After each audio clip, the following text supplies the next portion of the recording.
thank you all for coming. I very much appreciate the support and the people coming in here, and it's a labor of love to do this kind of stuff and be at service to this growing group. And Terrell, thank you for an opportunity to come and speak to this group. And in the next few nights, we hope to do some really great things to further the ball in this space. Now, the tack that I'm going to take is a little bit more, is a good bit different than I think you're used to. And I want to kind of spell out the context and what we're going to do, how we're going to do it, the method and pedagogy that we're going to employ, and then just get down to business. So this is a series, and it is a hands-on series. The idea here is that if most people learn more by experience rather than being lectured to, and this was ideally designed for a Fortune 500 training mechanism where people would actually have instances of their own Jupyter notebooks and have all this material in there and actually be able to touch and feel and play with things and tinker with things. So that was the genesis of all this. It's meant to be a hands-on workshop where you actually touch the stuff and feel the stuff and you learn by doing. So that's this. Now this has been modified for presentation format, so just keep that in mind. But the spirit of it's always going to be there. You learn best by seeing stuff in action. And so that's the backdrop against all this. Now, who's this for? Folks who are introductory, intermediate level is perfect for this group.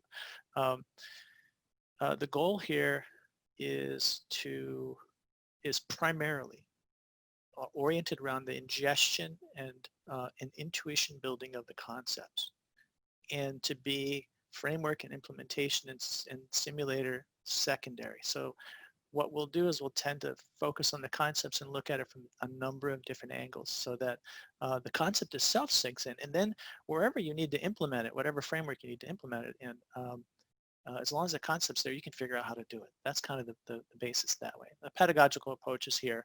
I'm not going to dig into that, but this is kind of the agenda. There are 7 modules. We'll cover 2 tonight. We'll cover this preparation primer. It kind of goes into what we're doing, the various frameworks we use, a little bit of the intro, and then we'll get into qubits and Bloch sphere. We'll take a deep dive there, both on what they are, some of the basic information, and then look at phases and magnitudes and some other gates and things like that, how you construct those. Now, this is meant to sort of cascade and build on top of each other. So, so that phases into quantum gates and quantum circuits. This is what our next our Friday's presentation is going to be all about quantum gates and quantum circuits, how you prepare those, how you should think about those, and we'll actually see a bunch of those in action en route to the next one, which is quantum key concepts, all the major key concepts, from teleportation, entanglement, to all the stuff you're used to with superposition, all that. But watching stuff happen from that, seeing things actually happen and function in a real time. That'll get us into simple quantum algorithms as well. How do you build algorithms from that? And remember, we're building all the way up from the qubit into algorithms, but without the dense quantum physics and without the opaque mathematics. And we'll get into that in a minute.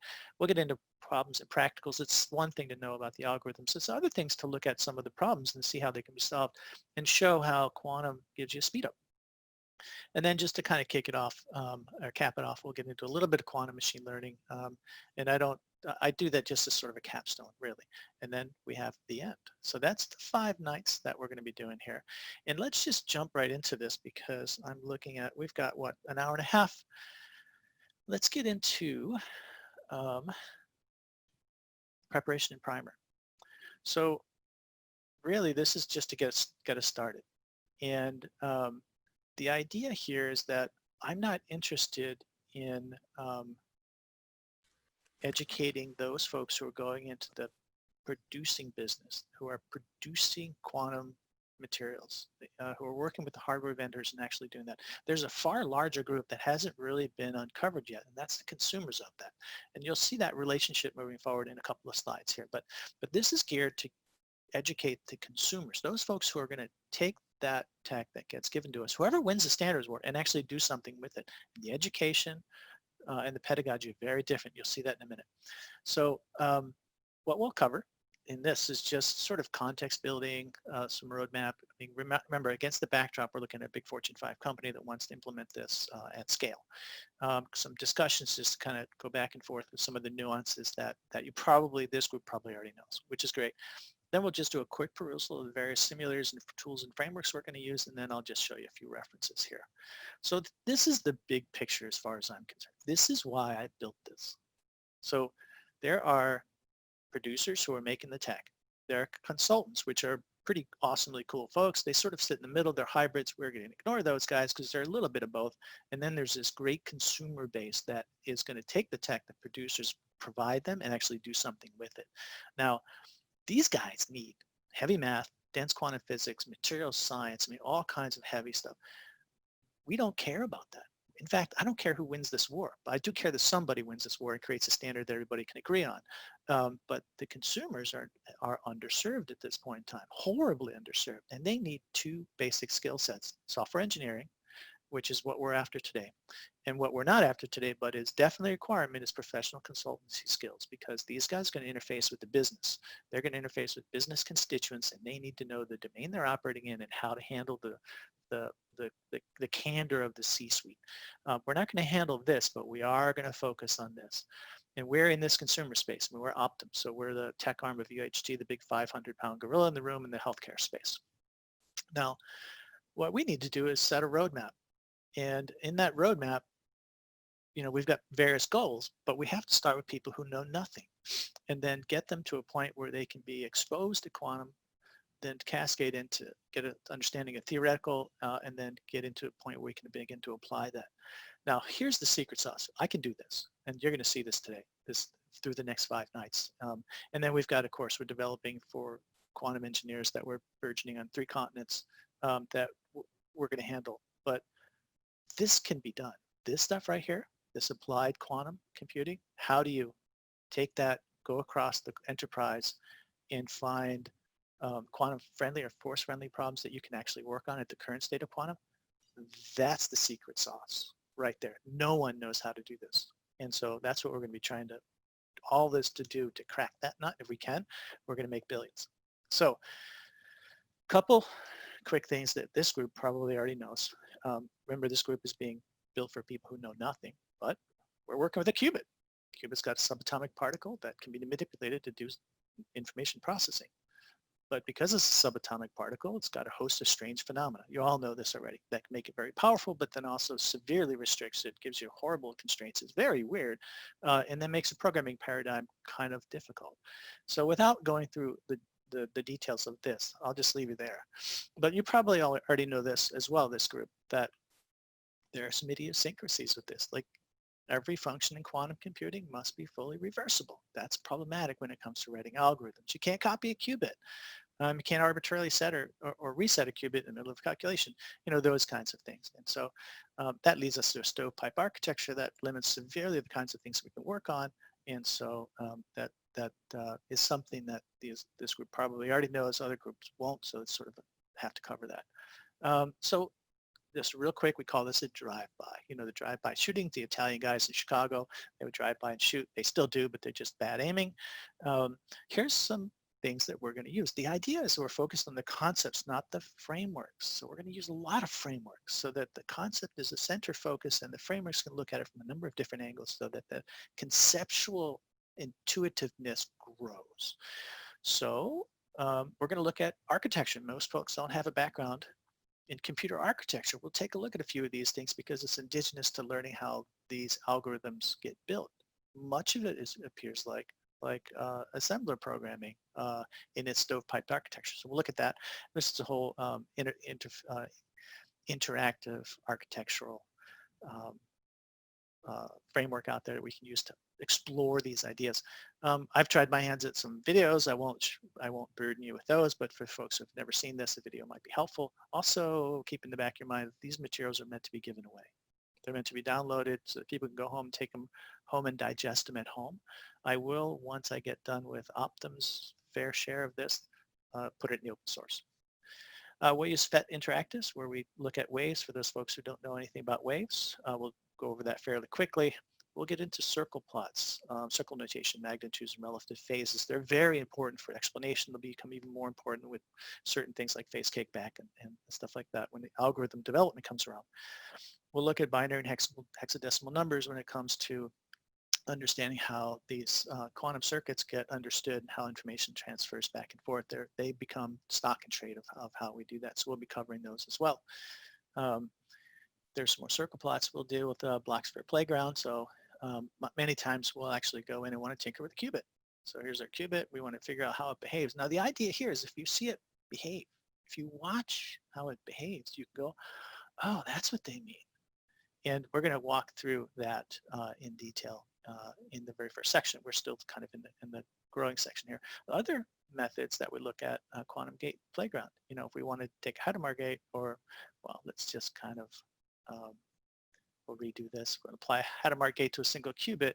This is another way of visually representing it. It's a little bit different than this, but in combination, we can ferret out some behavioral issues and intuit the behavioral and conceptual ideas around a qubit. And that's very helpful. Another thing we can do about qubits is quirk, drag and drop simulator. We can just drag things over and create circuits and watch how they behave and change things and all that. Very helpful in this space. You'll see, again, another different type of framework, because the core here is how do we really ingest that concept, framework agnostic. And of course, we'll use the QC engine. If you guys don't have this book, you should. O'Reilly's programming book, Programming Quantum Computers, that's got some really wonderful attributes for us to help us understand some of the concepts that they have put forth there. So that's really important. And of course, we've got QSKit that we have. We'll go through how that architecture really goes, and then we'll start actually playing with some of that as well. Now, excuse me, guys, it's spring here in Minnesota. It means there's pollen in the air. And so then, as this is meant to be a giveaway, I've got links both on the technical side and on the business side too, which I think is important. So this is how we're going to do what we're going to do. This is sort of the overall framework. So unfortunately, I was able to cover that in a whopping 15 minutes. So I'm feeling pretty good about myself in terms of time. I'm usually fairly key in terms of staying on time. So let's just dig into the meat of the first section, the qubit and the Bloch sphere.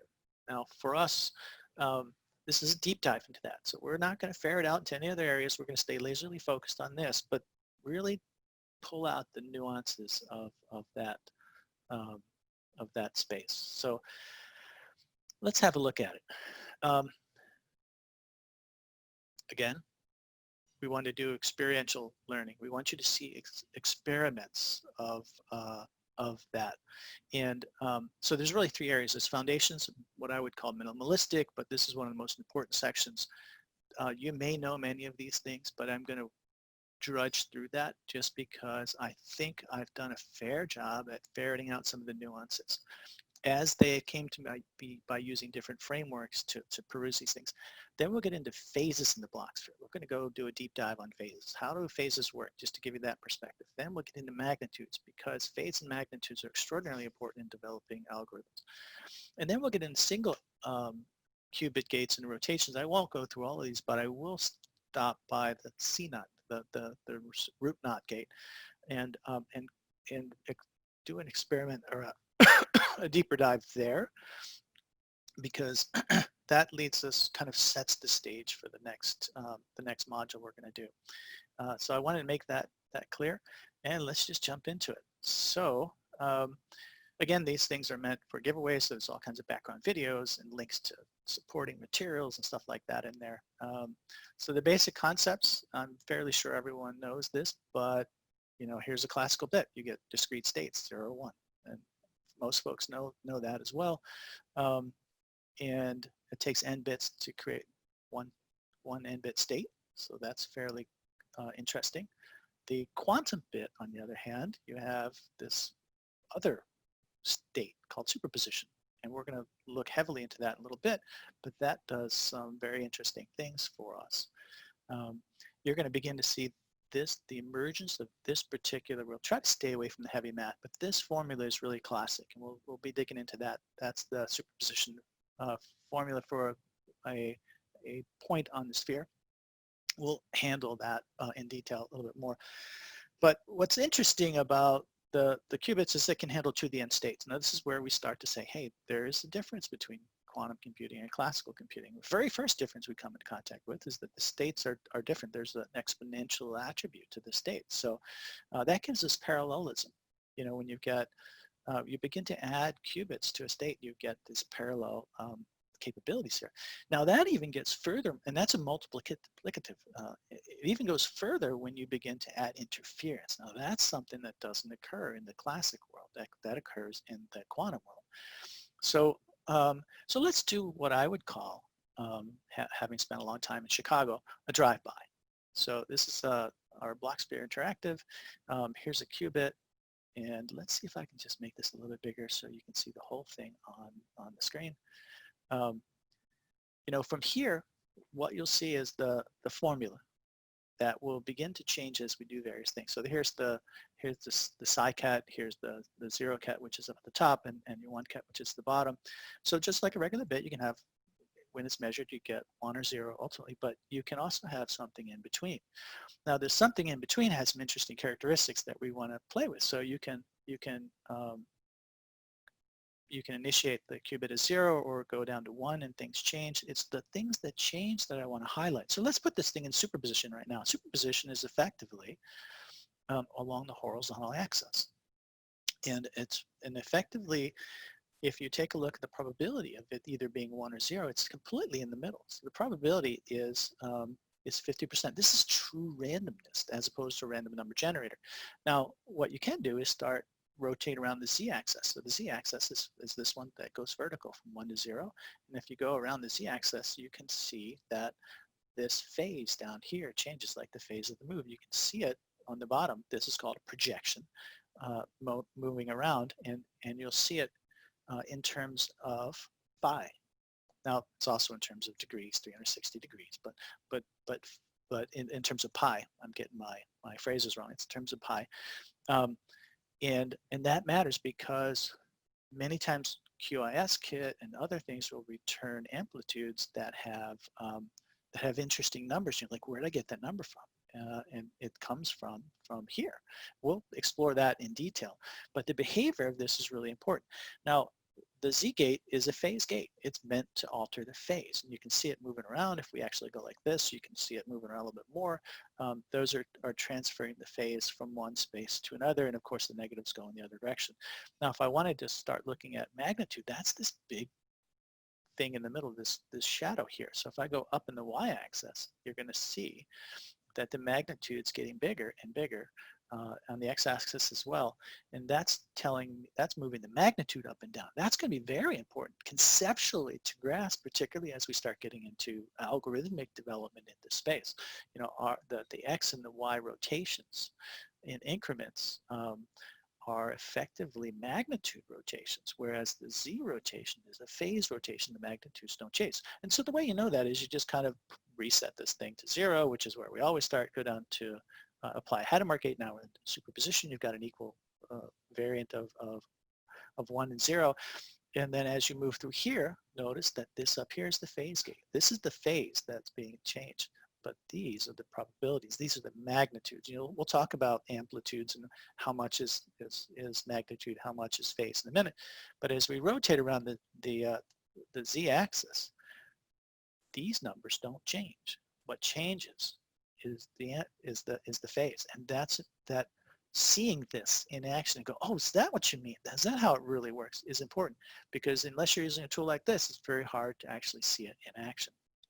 And of course, if we decide to go up and down the axis, we see the magnitudes change as well, and the phases only change when you reach a threshold. Same thing with the x side. So you'll see much more of this moving forward, but this is what we call a drive-by.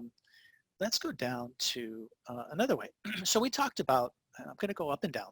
Okay, we talked about this massive parallelism. You know, and it's easy to talk about that and sort of conceptualize that depending on how creative your brain is, and how much you've had to drink before you've come into this lecture, this presentation. But it's another thing to see it. So we can use Quark, and we can use these these 8 gates, 8 qubits. Hey, Matt. Yep. Sorry. Can you, in your Windows window, maximize that? Let me see. How's that? Yeah. Okay. Cool. Thanks. A little better? Okay. So now we have 8 qubits, and we've got a time-based, what was called a message, and it's moving things around. But really what it's doing is you can see the parallelism here, where now you've got 256 states that we're able to work with, and that gives us massive parallelism that you just don't get with the 1 and the 0. That I think is one of the important things. We want to just come out and say, look, hey, this is really what's happening under the hood. We'll dig into more of this later. Now, getting more into the block sphere definitions and more into the nuances of how the block sphere works, let's dig into those. So block sphere is a geometric representation of qubits. That's really what it is. When you start getting into, we'll look at the waves and things like that, but things of note. Psi is the point on the sphere. You'll see that one in the green. Okay. Theta is going to be your vertical plane or longitudinal. So that's going to go in the longitudinal space. That's going to be your difference in the longitudinal way. You've got 2 axes there, both the x and the y. You've seen that in the last picture of how that goes. And of course, phi is going to be your horizontal plane, and we'll see that quite a bit moving forward. But those are important things to keep in mind. You're also going to see in the amplitude space, alpha and beta, as characters in this mix that we'll be paying quite a bit of attention to. And of course, you've got 0 at the top, you've got the 0 cat at the top, you've got the 1 cat at the bottom. That's standard. You'll always see those. And then you'll see the psi cat somewhere along the the perimeter here. Other things of note, just to remember, this is a bit of a drive-by, is the computational basis. So you'll see the mathematical basis. So the C is considered, you'll hear these terms, computational basis. The X is considered the Hadamard basis, and the Y is considered the circular basis. You also see a couple of other interesting things here, and that's positive infinity and negative infinity as characters in this. You'll see these returning to visit us as we kind of take our journey and adventure into this space. Now, magnitudes and relative phases, you've heard this before, you'll hear it again. They're really big ideas when it comes to quantum computing, because it allows us to do not only encode information in unique ways, but create algorithms that exploit the inherent subatomic particle capabilities of that to do really interesting things. So remind yourself those 2 things are going to loom very large as we move forward in our investigation. Radians are another thing. We're just kind of looking at various terms and definitions and things like that. But radians are important. Now this is a 360-degree circle, but degrees aren't normally used in the measurements. It's radians. And so you'll see as we go through this little image how radians loom. I'm going to be drinking water here to keep myself fairly hydrated. So if you hear me drinking in the background, I apologize. So if it helps, remember that pi radians is equal to 180 degrees. Here's a neat little chart. 0 radians, 0 degrees. Pi radians is 180 degrees. So there is a direct mapping between your typical degrees and radians here. It's always helpful to have something like this in the background so that you know how to do this stuff. I'm going to have to go find out where my other tab is, gents. So I want to go back and do that with my screen. It's a little bit on the small side. All right, so those are radians. Radians as well as degrees are going to be important for us. We'll use them both. It's just helpful conceptually to understand how certain gates affect the rotations and the spin of the qubit and how we can manipulate those, because that's effectively the business that we're in.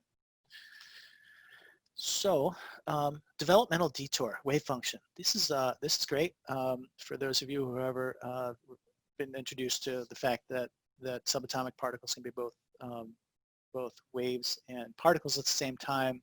It's helpful to look at that. So the waves, the largest function here is that we're not really talking about standard waves. We're talking about not classical waves. We're talking about quantum waves. There's a huge difference there. The huge difference is this word right here, interference, and that's that's very important because we can leverage that to influence how a qubit gets measured, whether it's 1 or 0, if we want it to move in one direction or another. Interference, and we're going to dig into this a little bit more. These are standard waves here at A and B, and as we go through here, these are waves that that are interfering with one another. And of course, wave interference, you've got constructive and destructive interference. Constructive interference gets the waves and sort of magnifies those, and the destructive interference kills those.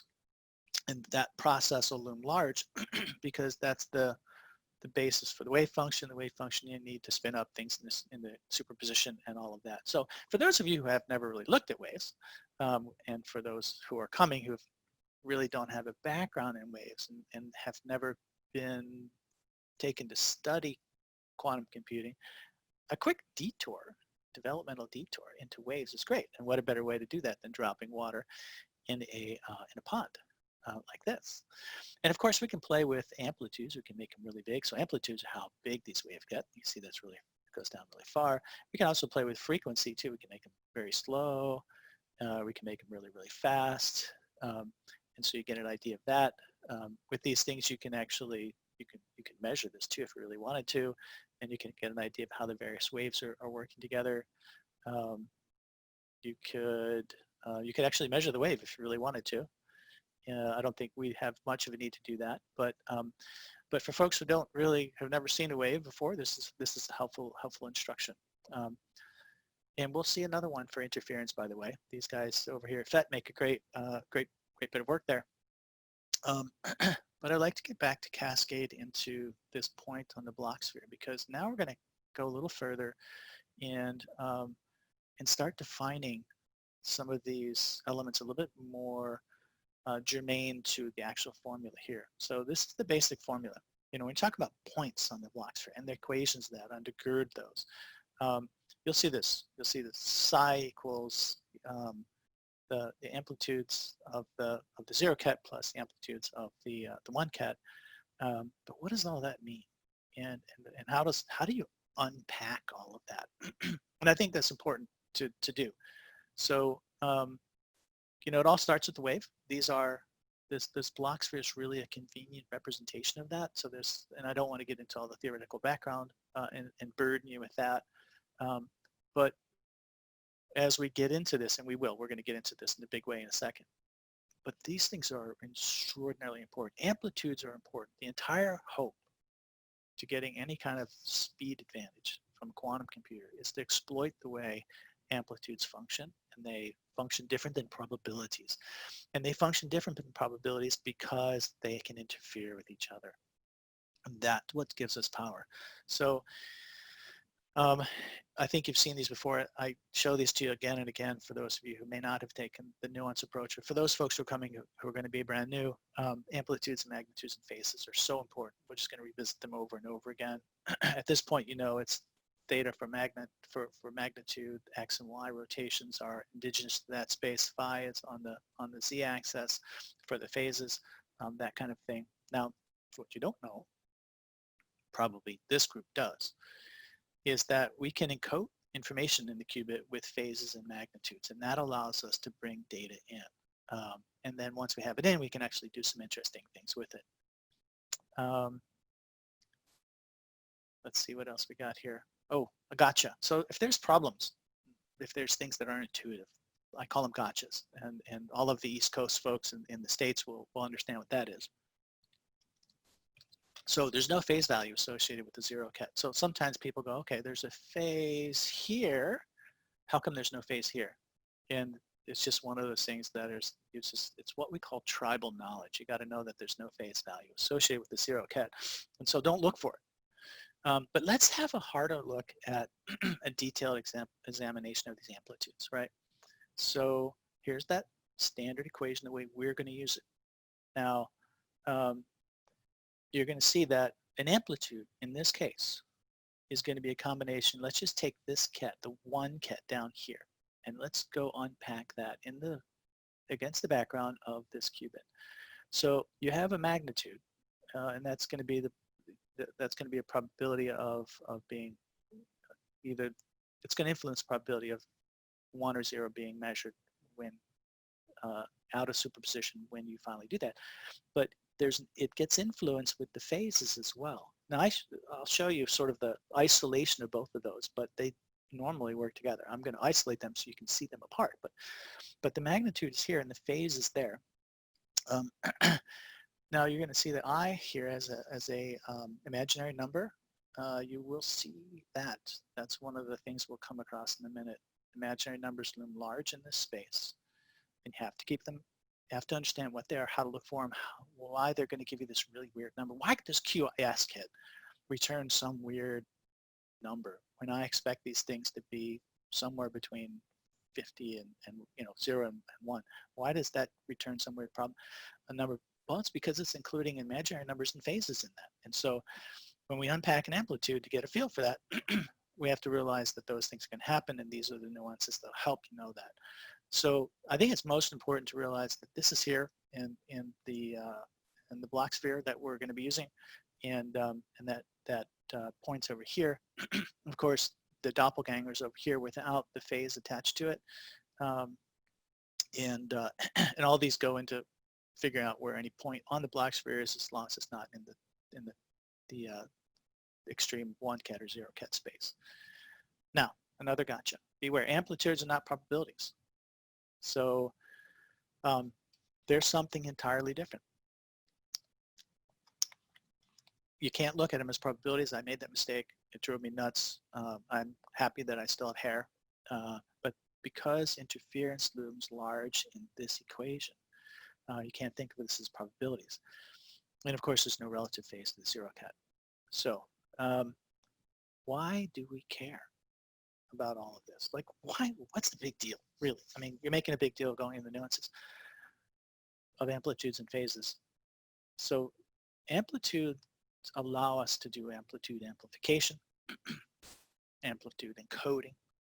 Phases permits us to do phase logic, which will loom large in the next 2 sections, and it'll allow us to do phase encoding. So amplitude encoding or amplification is effectively what powers Grover's algorithm. When we amplify the amplitudes of a certain, around the mean of a certain thing that we're searching for in a database, it pops out and everything else regresses. And I mean, that doesn't make much sense to you right now unless you've studied it, and we'll show it to you. It's one of the things we'll dig heavily into. But we couldn't do that unless amplitude amplification existed as a phenomenon. And amplitude encoding is the same thing. We can encode information in the amplitudes and actually process on those. Same thing with the phases too. And I think that's what gives us, one of those things that gives us tremendous power in the space. Interference is important, so let's go look at interference. If you've ever seen 2 fishermen throwing in their lines on the pond, and all of a sudden the ripples begin to cross over, that's interference. There's another view of interference. And we've already looked at sort of the algebra associated with interference, but it's definitely out there. So let's have a look at that here in terms of our old friend. We'll get some drops here. We will show you how those interfere. And we'll ramp up the amplification a little bit. We'll separate them a little bit. Let's start that again. And you'll begin to see how those, we can make a graph, although I'm not going to do that. You'll see how these things begin to interfere. Those interferences give us ways to do information processing we absolutely cannot do in a classical world. So this hopefully gives, this along with these guys, gives you a little bit more idea of what interference at least looks like from an experiential standpoint. This is what I call a drive-by. Let me get some more water here, gents.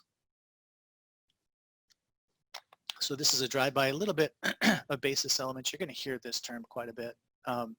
What basis are you coming from? There's computational, Hadamard, and circular. Computational is always up and down from 0 to 1. Circular is going to be on the y-axis. And then, of course, Hadamard is going to be on the x-axis. Just something to know. As you get further into this, knowing those basis things will help you. Complex numbers are important. For those of you, and I'm not a math guy, and I'm not a dense quantum physics guy. I'm an AI guy and a software engineer. So when I first bumped into complex numbers, I was a bit stupefied. So complex numbers are important because the amplitudes are represented in terms of complex numbers. So we need to make these guys our friends. We need to be very well aware these things are, and this is some of the math we have to do. You've got both a real and imaginary part. And that's the format that it usually takes. You'll see that there are different types of numbers here. We're in this complex number space where you've got real numbers and imaginary. Another way of articulating this is the Argonne diagram, where you can articulate both real and, this is more for the math folks out there, the real and imaginary numbers. But this is an important thing. I'm only going to do a drive-by just to kind of show you what they are a little bit and say, hey, this is important. You really got to have a strong handlehold on this. Now, what I found interesting when I started digging into this, because complex numbers, was something new to me, or that I had long since forgotten since my fraternity days in college, and I had to go back and revisit those. Now, complex numbers have phases. This is where the phase part of the phase comes in. So if you have a wave, the phases of the wave go from 30 to 360 degrees, and you can see it in this rotator phase, this rotating phasor, but that's where we get our phases from. So complex numbers, of all the phase logic that I showed you, are really critical because that's where a lot of that stuff gets embedded. That's another drive-by thing, by the way. Now, we'll look at circle notation as well. We're still in that phase where we're doing some definitions and things like that. We're going to get into the exploratory phase and experimental phase in just a minute. We're kind of wrapping up here. Circle notation is important. This is going to come out of the Riley book, where you have both magnitude and phases. It's sort of an abstract vehicle that allows us to see both magnitude and phase at the same time. So let's just take these and unpack them one at a time. So magnitude is in the circle plots, which we'll see a good bit, is the size of the circle within the dark circle within the perimeter of the standard circle here, and that indicates the magnitude that we're talking. So, so the one ket in this phase has a 0 magnitude. The 0 ket is a 100% magnitude. In this case, it's the opposite, where the one ket has, the one ket's got 100% magnitude and 0 ket's got a 0 magnitude.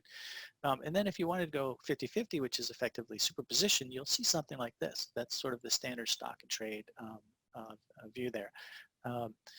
You'll also see a 50-50% here, but the difference is the phase. See the phase, both phases are pointing up. This phase won't move anyway because it's 0 ket, but this phase moving down doesn't matter. Still 50% of being chosen either way, true randomness. And if you want to do 10%, and we'll see this actually in some of the experiments we'll do, you'll see a variation in that. And it gives you a one quick, easy look and go, oh, okay, I think I see what's going on there. Now phases, on the other hand, are slightly different. We can go, and this is going to be in degrees. We're not doing this in pi. It's going to go top in the instances we're going to use. It's going to be top left all the way rotating around. You've got 45 degrees, 90, 180, 270, and 360. You'll see the 0 ket, at least in this instance, never really moves. Quirk does move, and there's a reason why. We'll cover that when we get there. But I think that's kind of important. We have covered this parallelism bit before, but I do want to talk about this just for a second. That's another nuance I want to kind of dig into a little bit more.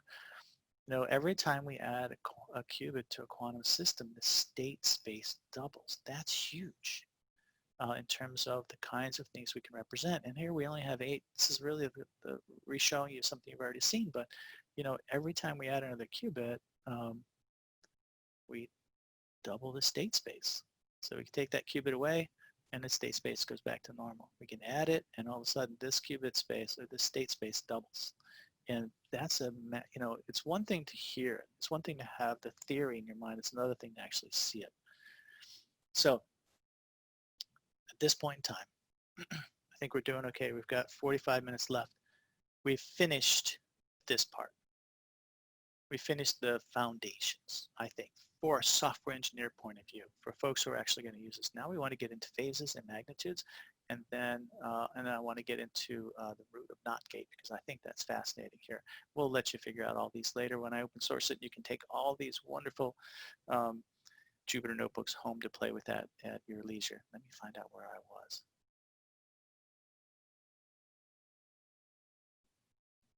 Where are we? Okay, phases in the Bloch sphere. So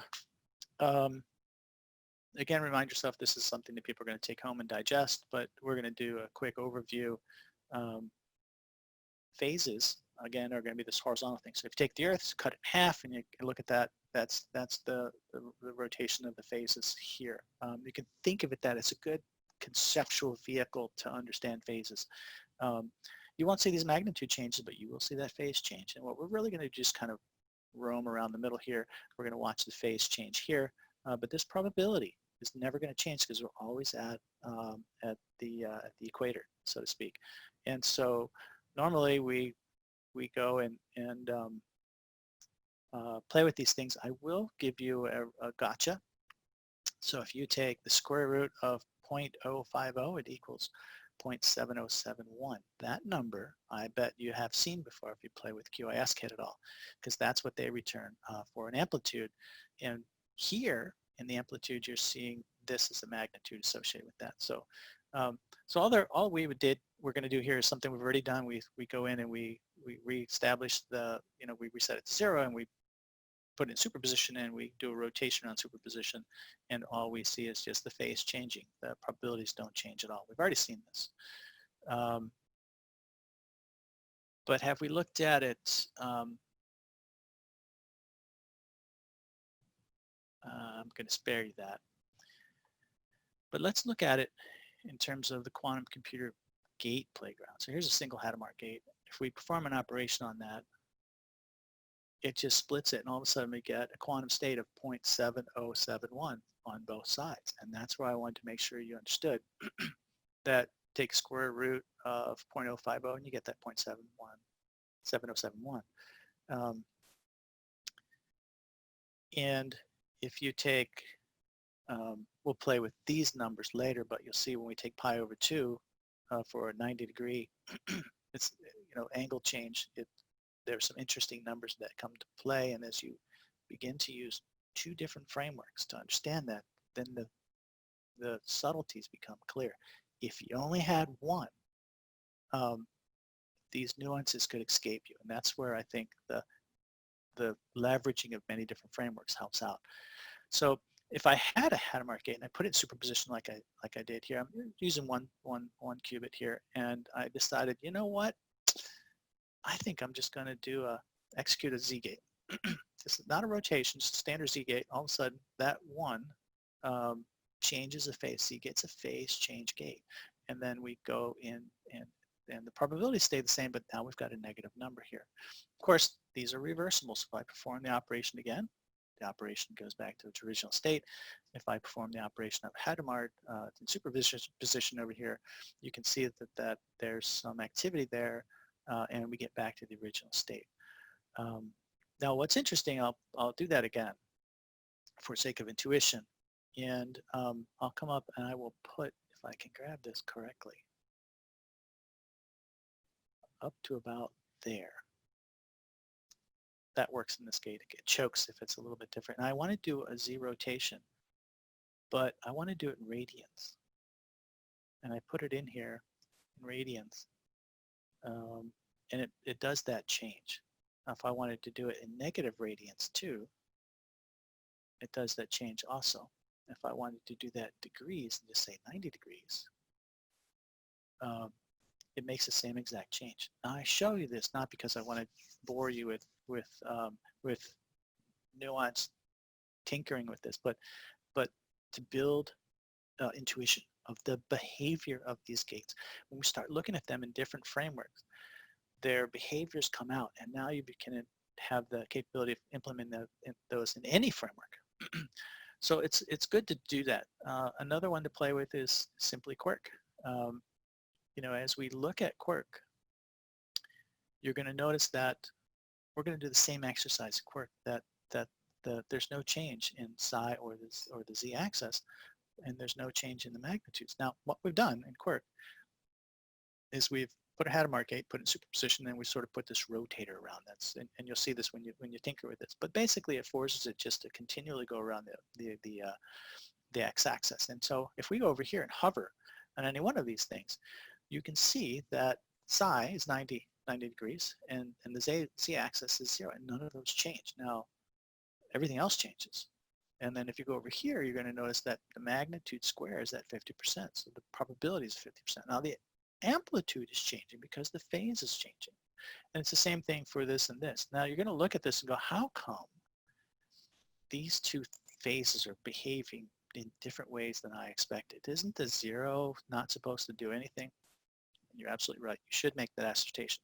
And the answer to that is up here. So oftentimes, you'll see these animated disks are animated in a manner that shows the states being split. So you get a particular state, its amplitude or its phase, and it's split it and recombine it. What they mean is the arrow heads get joined to the arrow tails. And what they hope to do is demonstrate constructive and destructive interference. For the most part, I think it kind of works. But what they're saying is that, if we took this and combined this with this head and this tail, you'd get a better estimation of how the interference would actually work.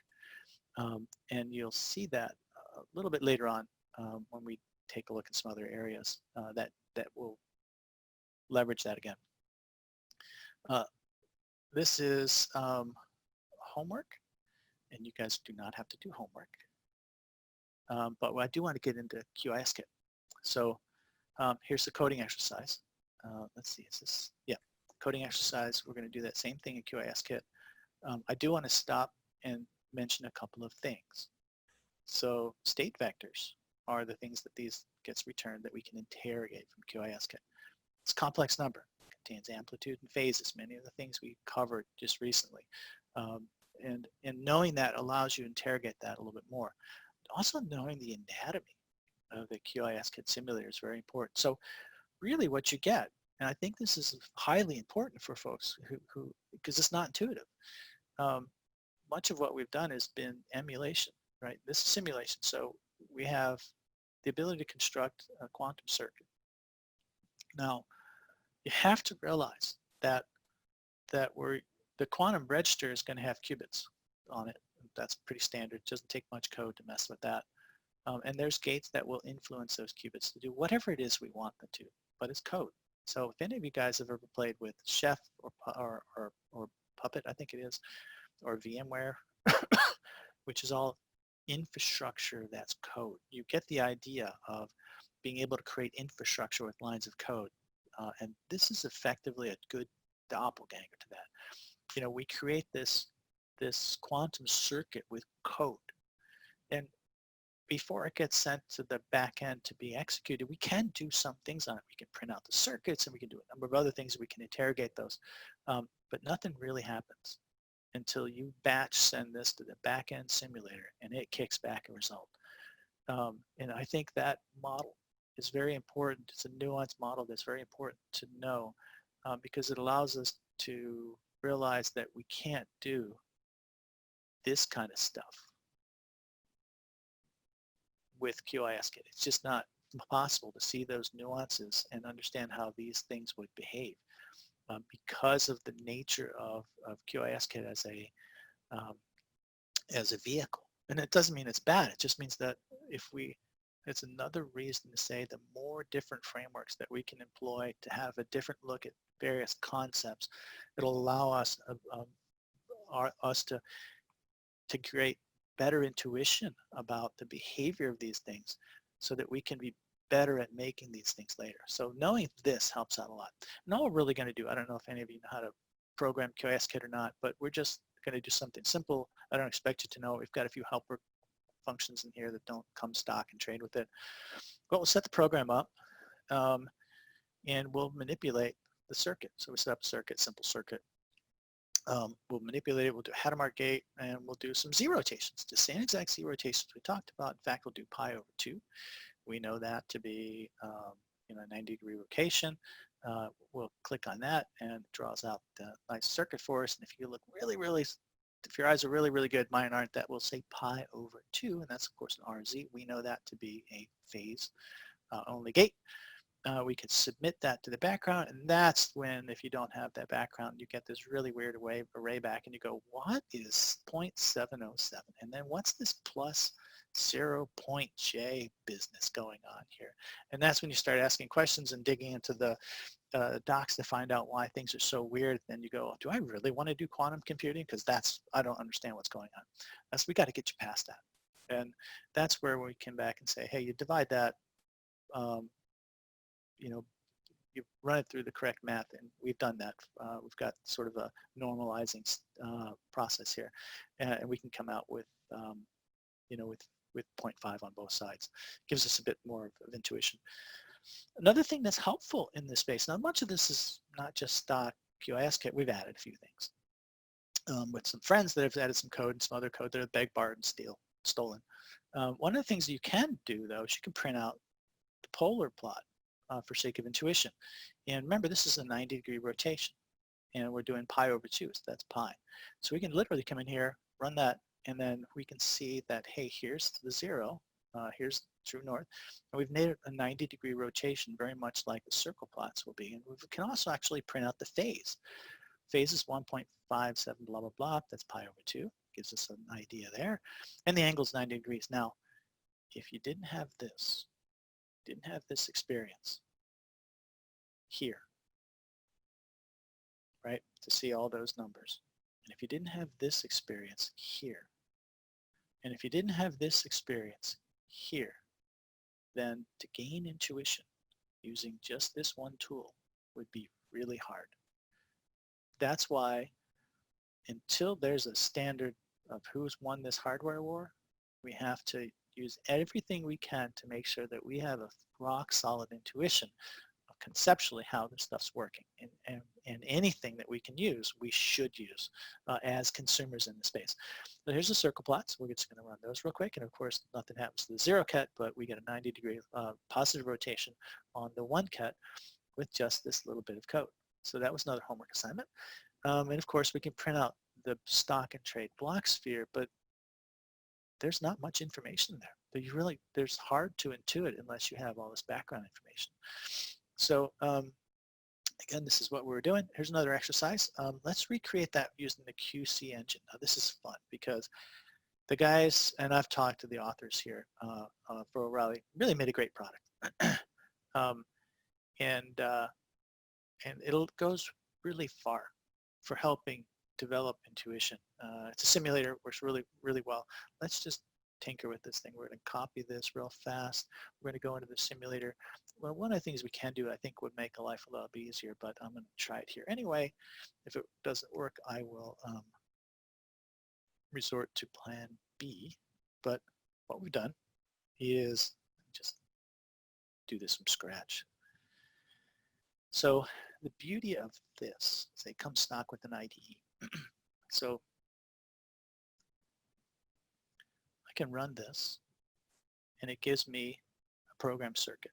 And I'm going to make this a little bigger so you can see it. And it also gives me a circle notation that I'm going to make a little bigger so you can see this. Now, that's all well and good, except for you can click on this.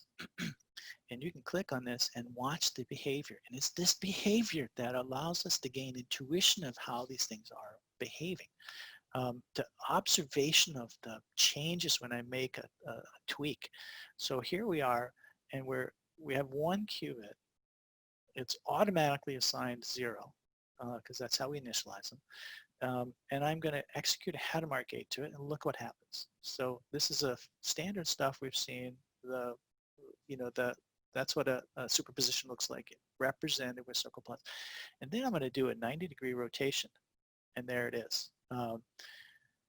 Now, we didn't do anything special, but you got to see the activity, the action of how this works. Now, this is a great little simple example, but when we get into very complex things, you're going to want to see how this works with, 5, 10, 15, 18 different qubits, because the concepts that we get into, particularly with phase kickbacks and things like that, you need to see these kinds of rotations to get more of an intuitive grasp of the materials. So I think we've looked at yet another vehicle to get that explanation going. And this is a little bit of homework. We'll just do that real fast. So basically we're saying, hey, can I recreate this circuit down here by scratch? So yeah, we initialize this as 0, we'll apply Hadamard gate, and then we'll do a couple of Z rotations, 1, 2, 3, 4, and all of a sudden there we are. That is the exact same end result that we have programmatically articulated up here.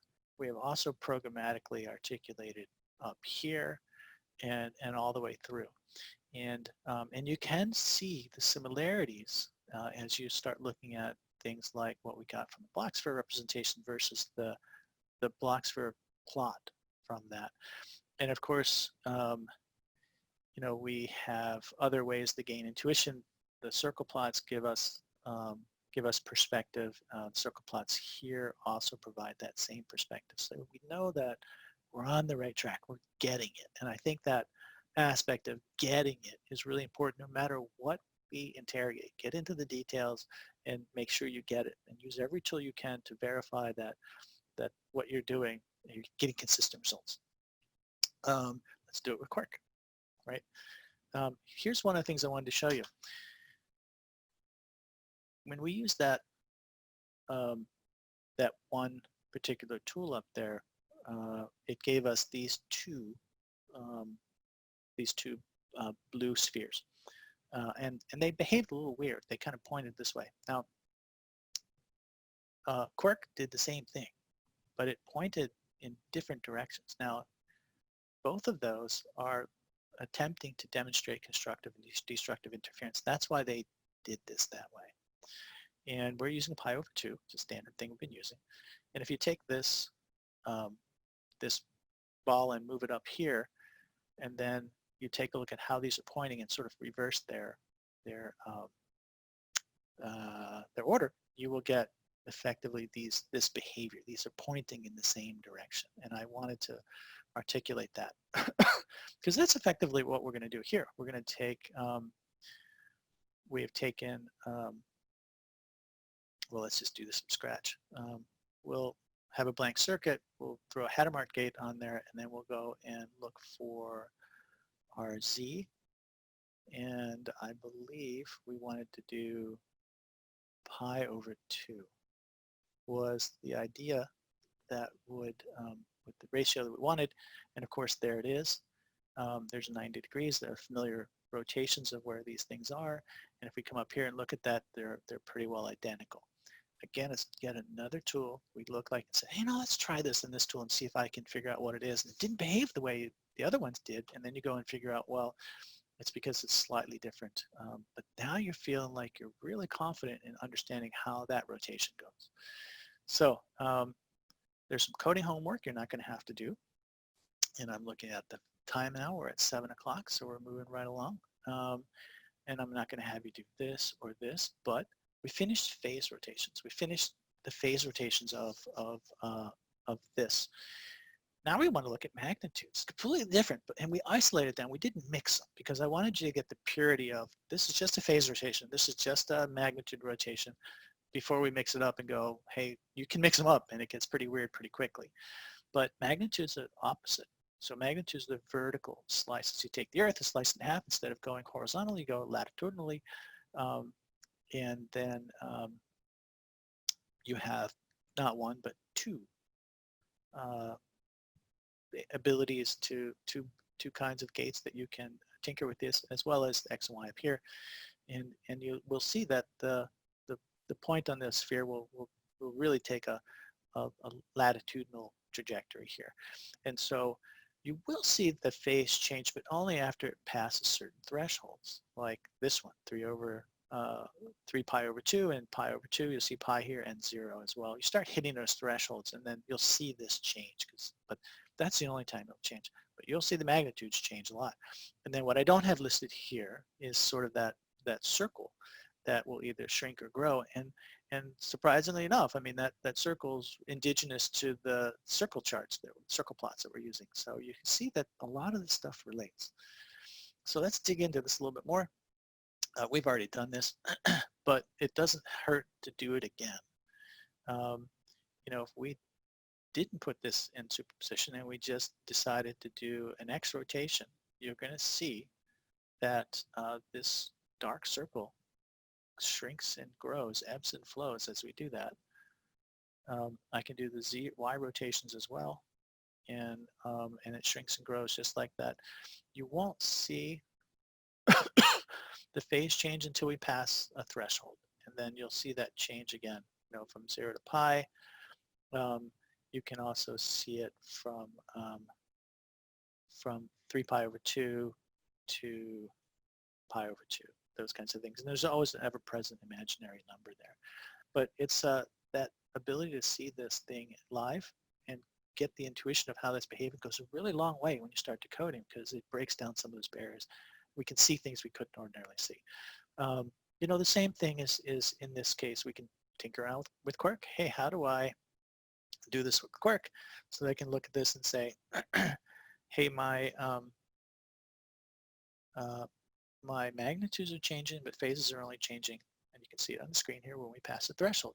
Same thing over here. Magnitudes are changing quite a bit, but the phases aren't changing until we pass a threshold, and then the phase will change a little bit, depending on how this works. Now, we're using a Y rotation gate, but we could throw that away and come back and use an X gate if we wanted to, and achieve the same note, or the same kind of a scenario. I think pi times t. Yep. And you'll see us do the same thing, but on a different axis. Phases don't change, but past the certain threshold, and then we get into different spheres, but the behavior is the same. And so again, more intuition building. There's a little bit of homework we're not going to burden you with, but Hey, Matt. Yep. I got to say something. I mean, this is where we differ. If it were me, I'd be giving them homework. I believe that. That's right, because you're at the university. I would give. I would totally give them homework too. I absolutely would. But let me just make sure that I'm covering what I wanted to cover. This is the homework, so I don't want to do this. I've got a couple things up my sleeve that I want to show the group before we go. We've done this coding homework. We don't need to do that. Todd just chimed in that he likes homework. Yeah. I've never been in my class. No, I bet he has not. I don't know. Boy, everybody wants homework when you don't give it to them. Yep. Okay, so I think having covered the intricacies of the phase rotations, when I cover them, the magnitudes rotations, it's really the same thing. It's just different axes. What I'd like to do with the time we have is to go into gate rotations. Now, there's a boatload of these, and I'm not going to burden you with all of those, but I want to go all the way down to, and we use different means to try to figure out what these rotations are, and you should, by the way. Now, let me just go up before I dig into the one deeper dive that I have before we can open it up to questions, is these are your tools of disposal, right, that are stock. You need to know what these are. These tools get represented probably really well here, as a standard stock of tools. You need to know what they are. You need to gain an intuition of how they behave. It's really just, that's the homework you have to do. That's the drudgery you need to do to get a feel for that, because that'll allow you to have the building blocks to create algorithms down the line. Like if you don't know what these gates do, you can't manipulate that qubit in ways that are going to serve you moving forward. So given that, that's sort of the area that I don't want to deal with right now on this line, but I do want to get into the root of NOT gate, because that sort of sets the stage for where we're going to be next week. Let me see if I can find that puppy. Root of NOT. Wonderful gate. does not exist in the conventional world, just doesn't exist. And when we get into next week and we get into digital logic and start looking at that stuff, there's no root of NOT gate. It's not, there's no doppelganger in the classical world, it just doesn't exist. In fact, there may not be doppelgangers in the framework that you're using. It just might not exist. But one thing's for sure, you can create one using phase logic. And that's a really cool thing. And I want to show you how this is done in a number of different facets so you can see it, because this sets up the stage for phase logic moving forward and then solving problems using phase logic and all of that. So the recipe, if there's no built-in root of NOT function, is Hadamard gate plus phase 90 plus or minus a phase 90 rotation plus another Hadamard gate gives you root of NOT gate. You have a root of NOT gate and you can apply that to a qubit and manipulate it in that fashion, and you'll find utility for that. We don't need, I'm not going to go into why you would do that. I'm just going into that you can do that. So the first thing we're going to do is look at QC Engine, because they actually have a stock root of NOT function, but we would like to see how that functions, and then we'd like to see how we can build one. It's the building of that, these more complex gates that we can build using these fundamental blocks that will give us the freedom to build even cooler stuff, more elaborate and powerful things later on.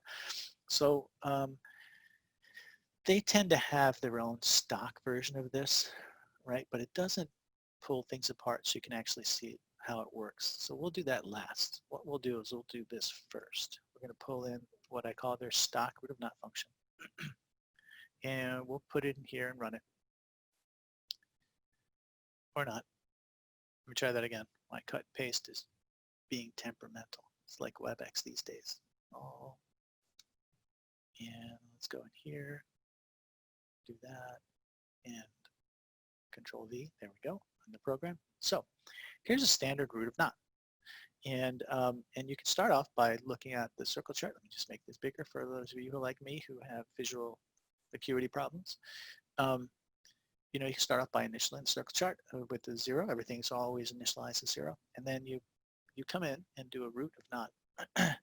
And what it does is it changes both the magnitude and phases in this fashion. Now, who cares why you would use this? But they have it stock, so it's got value moving forward. It is a reversible gate, so if we wanted to do 2 of these and run this again, we have the gate, we've got the root of NOT, and then we've got the negation of that back to original state, but it's moved over to a 1. That's what roots of NOTs do. But this, their stock root of NOT. Now I want to show you how we can do this by building it. And this is where the instructive part comes into play. If I can get the screen to behave the way I want it to. Just try to do that, run this program. Now, we'll start from scratch. This is the root of NOT that we've created with stock capabilities in there. So we initialize it. We have a Hadamard gate, right? In this case, we have a negative 90 because we want to stay true to the internal stock gate. And then we execute that phase rotation and do another Hadamard gate, and all of a sudden we get the same result that we did before. And it shows us we can actually build these things. We can build more complex stuff using things like that. And then what I'll do is I'll just kind of run this stock one that they give us, and we can always just run through that as well. Let's see if this allows me to make it a little bigger for you and make it bigger down here. So here's a root of NOT. Initialize things as 0. We run their first root of NOT and it gives us this. We run the second root of NOT and it gives us this. So we've gone from, the root of NOT basically moves us up 1. And then of course we can use the built-in one to execute another one, get back to the same space, but you notice it's pointed, the phases are pointing in different directions, because once we execute this last one, it gets us back to base. This is valuable. We're able to intuit so much by tinkering around with a simulator, complex simulator. And I know the guys who wrote this, and they did a great job. But our understanding of how this behaves and our understanding that now, if we know what we're doing, we can build lots of really cool stuff with the stock elements that they've given us is exciting. You'll see more of that on Friday. But let's do that with Quark. Now, Hadamard gate, this is a, you first look at Quark and you go, wait, these guys used a phase change 90 gate to help build these things. Do you see one of those in Quark? Because there isn't one. Now, you got to stop here and go, well, I guess I can't use Quark. Yes, you can. And the idea here is no matter what almost always your framework, you can cobble together behavioral pieces. And what this behavioral piece is, remember, we had to make a negative 90 phase rotation. And you could do that by executing an RZ, a minus pi over 2 Z change, Z gate, which is a phase rotation gate. And actually that would actually work. Now, unless you were forced to do this, and somebody said, you got to learn how to do this, you wouldn't know how to do it. You wouldn't even know it's possible. And that's where the intuition comes from, forcing things that you know it works in one domain. And this domain it should work in too. And by golly, I think it's going to make this thing work somehow. You learn so much by that. Let's look at it with QISKit. So we set up the program, standard stuff. I don't know if many of you guys play with this or not. And then we can programmatically manipulate that circuit. Now, QISKit doesn't have a phase rotation gate either, right? And it doesn't have a stock root of not gate either that I know about. And so you could use Hadamard gate with the phase rotation being the Z rotation with a negative pi over 2, and it works just fine. So we can run that. And then we could submit it to the back end, and of course we get standard magnitudes aren't really changing. The state vector doesn't tell us anything much. The polar does a little bit, and of course the circle plots do. And you can print out the block sphere. But again, we're not really positing what a square root of not actually does, just that that we can actually do it, and we can using QISKit. But here's where I will always get back to this: how much could you intuit from this static information coming at you from a process like that? Now you can do some cutting edge research with the QISKit because it's built for that. But for a learner coming through your first iteration and introduction into this material, if the only tool you had was in your repository was this, it would be very difficult to get those intuitions under your belt. And so that's why we really want to use all these others. And with that, gentlemen, ladies and gentlemen, that is the end. So I think we can open things up for questions. We've got 27 participants on the line. Terrell, how would you like to handle that? Well, it's such a well-behaved crew. I just turned on the self-unmute button. So if anybody has questions, you can just unmute yourself and make the question and or comment. And before people start running off, because I doubt they will right now, I've got 2 quick poll questions when we completely wrap up. So please don't just zip out. But anyway. Well, it looks like Alex has a question, so I'll read it for him. I guess he doesn't want to unmute. Not sure what an R not gate is, but you have RX, RY, RZ gates. Sometimes you need to do smaller rotations, especially when coding real values into rotations. Do you need frictional rotations? Fractional rotation. Fractional, sorry. Oh, you can read it. I don't have to read it. Yeah, no, absolutely. And those are important too. And I'm not an expert in the fractional rotation, but I will say that, that when you start looking at QISKit, and you see some of the fractional rotations in here. This gives you an idea that they probably ought to exist in QC Engine. They likely will exist in QIS Kit as well. Quirk's got them, that's what I meant to say. So those fractional rotations are very, very important. Absolutely true. I see someone created a Slack workshop or a Slack channel for the workshop. Good. Send me that, sweet. please. I know. Excuse me. The Slack is there. Other questions from the group? Please unmute me. So someone needs to be unmuted. I think there's some, you can. Lionel, you should be able to unmute yourself. Looks like they can't. Surely you can't be serious. Unmute them. Oh, there we go. You know, I think I had it. Never mind. It's a toggle. It'll be okay now. Sorry, ladies and gentlemen. Don't mind me. There we go. I think good now. Matt, thank you very much. Very, very good. And I think that people that are here, definitely we don't mind to get dirty and doing the homeworks. And I created a Slack channel. If you guys agree, on for our spare time, we can go over the homework, and for any questions to help each other understand, get yourself on board. If you send me a note, I have this stuff out on the GitHub. I'll send you the link to the GitHub, and then that will help you. You can have that. The other added bonus you get from that is that I'm making a practical section. So I'm developing this course for Optum engineers. There's this whole practical section that I'll be developing for actual coding exercises. And that's, you'll see that out there too. It's underdeveloped, but you'll see it as it incrementally moves forward. Oh, good. Okay. I've been telling people it's been on a local server, so thanks for clarifying that. Cool. Yeah, I just don't want too many people to know about that yet, but for the folks that came here, because many of you it's in the middle of the night in Australia and in many other places, you should at least walk away with something for your time. Thank you on behalf of all of us. All right, other questions from this group?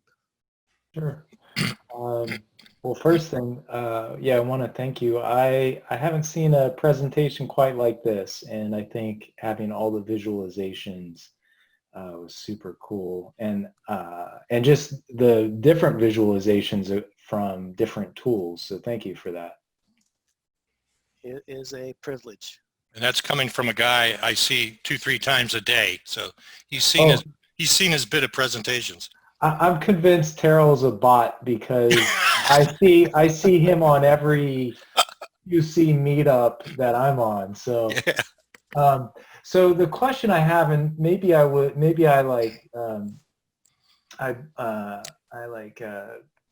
blanked out for a second when you were talking about this. The R naught, like having two R naughts back to back is the same as an X gate, but what I'm wondering is there must be something more to it because you seem, yeah, I'm just wondering, maybe I missed the point of like where the power comes from the R naught. Yeah, let me get back to you on that. Let me get to you a little bit later. I wanted to show that just because I wanted to show that we could construct those. Okay. Why the heck you'd like to use this is a totally different conversation. So if you'll grant me liberties, I will come back with something of value in that space for you. Nice reversal. We gave the presenter homework. Yeah, exactly. And we walk away free. No, I can intuit where you may be going with that. We were working with simple states, but if your initial state is something other than 0 or 1, then the Hadamard's going to do something different. So you left a good reason to come back to your next talk. So we call that a cliffhanger. Yeah. So that's fantastic. Yeah, thank you. Hi, Matthew, this is Spencer. Can you hear me speaking? Yes, Spencer. Yeah, hi. So I was taking a look through the quantum computing book there, and I played around with the simulator online. It's a wonderful simulator that they built. And I'm just curious if you've noticed the industry moving towards any of the platforms that they allow you to use. Like, for example, there's QC Engine, there's Q Sharp, QIS kit, and then there's soft development kit. There's a bunch of different platforms with different nuances to the language. I wonder if it's congealing on any one specific direction. No, I don't think so. But I will say this, that the simulators and emulators represent the ideal state. So, and I'm always going to get back to this dichotomy between those folks who are being geared up to work in the field on the producer side, who are going to be in the lab dealing with substrates, trying to make, fidelity better and all the other crazy, amazing, wonderful, fantastic things that we love those guys for in the trenches. But whoever wins that war, we have to take that stuff as consumers and do something significant in the marketplace. Now, right now, and you'll see this probably in the next lecture, the next presentation, the one after that, is severely limited. Hopefully that won't be the case, but for now, we still have to go out and find ways to tackle problems in ways that are meaningful to us. And that was going to boil down to, if you're and I'm in this space, if you're trying to justify your existence in a company like ours, you better show some business progress. You better show some business value. You can't just have it. We call them science projects. That's a pejorative term for projects that suck up money that's never going to produce anything for the business. And that's a bad, bad word. And so for our business... Be nice. It is. We have that. Nothing against the scientists, but business people think like this. And so for our business output that justifies our existence until these things become available, defensive publishing and patenting are a real true business output that someone can look at and go, yeah, the guys over there, they're doing something, and that's a big thing for us. So I think you'll see that as a backdrop for ours. And to do that, having a simulator, emulator that's got the ideal state, the thing that the hardware guys have to actually catch up to, is good. It is very helpful because we're in the best state we can be, and that's important. Oh, there's my video again. So hopefully that helped. Now, which simulator? Don't know, but you can see already that if we settle on one, we're going to be losing out because everybody's got a different perspective. And if we concentrate on getting the concepts nailed down, really to develop a strong intuitive sense of that concept, whatever it may be, and there's a ton of them, then we'll be in the best position to be effective when a winner emerges from that space. Hopefully that helps answer that. Yes, thank you. Hi, Matt. Thank you for this presentation. This is really helpful. From the presentation, it looks like, it gives me a feeling that we are talking about the assembly language in the classic computing. Is that where we are for QC? I would say it's pretty darn close. As a metaphor, that works very well. Okay. There are some nuances, like assembly language doesn't have entanglement, it doesn't have interference, you can't do teleportation. There's a lot of things that we get. That's when we're dealing with subatomic particles and manipulating those that we don't get in the classical world. And so there are some changes, but that stovepipe architecture, left to right, can't do loops. You can't copy qubits. All the other kind of weird things are definitely going to be indigenous in the space, and so that's what makes it hard. And that's what makes the folks who go, can't quantum computers make my Halo game better? We have to sort of educate them in that because of the nascency of the technology, the problem spaces that we can actually go out to attack are severely limited.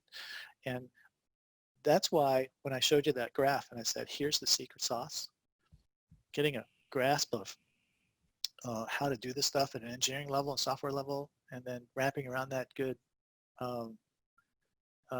professional consultancy skills, the real secret sauce is being able to identify those patterns in a larger organization that if we see them, and you'll see at least one of them in this series, if I see that pattern, I know I can solve it.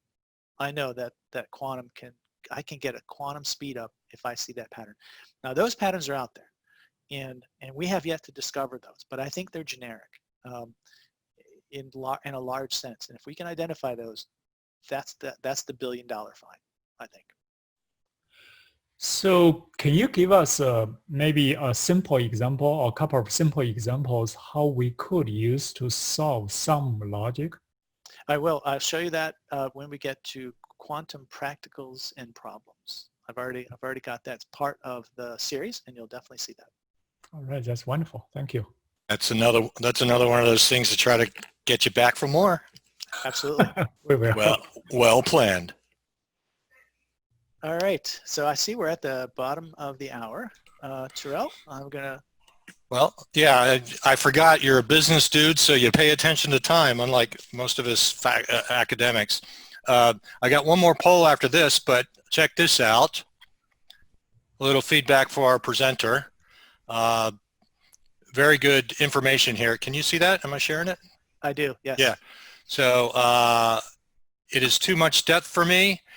I would say hang in there, dude or dudette. This is a process. You're not going to learn it all in one day. And for Matt, the depth was too little for me. I pose a challenge to him or her that answered that way, that come up with a question that just blows Matt's mind.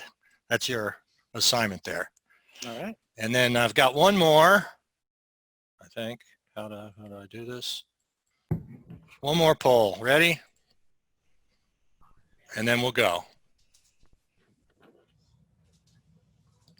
Matt, hi, this is David Garvin speaking. Thanks for that great presentation. Can I just ask one quick question? Yes, sir. Can you explain again why the phase on the 0 qubit isn't, or sometimes rotates around and isn't pointing to the 0 phase position? Yes. I Thank don't you. know if you guys can see my screen, but that doesn't really matter. But what happens is Yes, we can. Oh, can you? So you can see me moving back and forth like this? Yeah. Yep. I'm instituting vertigo right here. So let's take, where's that one slide? Whoops. You should have a poll of how I many saw people you are had one seasick. sentence, I think, written on it, but it hasn't reappeared and I couldn't read it properly. Here it is. So the authors of both of these frameworks, Quirk and in this case the Quantum Gate Playground, what they decided to do was to make the arrows move in both the 0 and the 1 ket. But they did it for a reason.